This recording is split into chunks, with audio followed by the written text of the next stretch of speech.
అందరికీ నమస్కారం అండి. నేనండి. జెండా బట్టి విప్లవం చేస్తే కమ్యూనిజం, కొందరు తమ రాజకీయ లబ్ధి కొరకు వాడుకుంటున్నారు. జర్నలిజం టీవీ నుండి జమ్మల వడుకు జాలరెడ్డిని మాట్లాడుతున్నా అండి.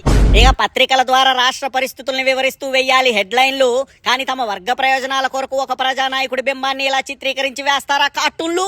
ఇక 12 ఏళ్ల కాలం పైబడును అమరావతి అనే మొక్క నాటి అందులో 7 ఏళ్లు తమరేగా అధికారంలో ఉంది, మరి పీకిందేటి?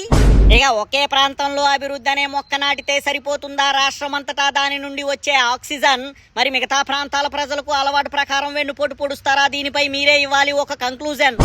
ఓ పక్క ఏపీని ఓ బ్రాండ్ గా మార్కెటింగ్ చేస్తానంటూ డాబులు, మరో పక్క ఏరుశెనగ అమ్ముకోవడానికి తమ జిల్లాలో మార్కెట్ యార్డ్ కట్టించమంటూ వాపోతున్న అనంతపురం రైతులు.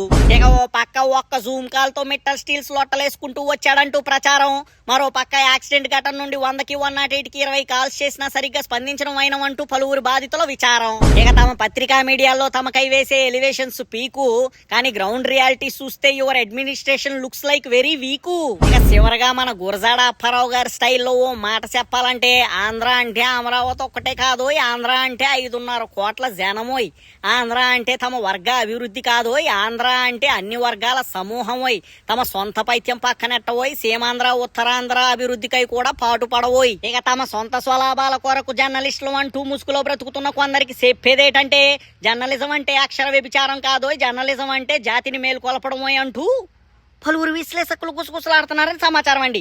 ఉంటా అండి మరి. వేసేసాడు, బాగా వేసేసాడు.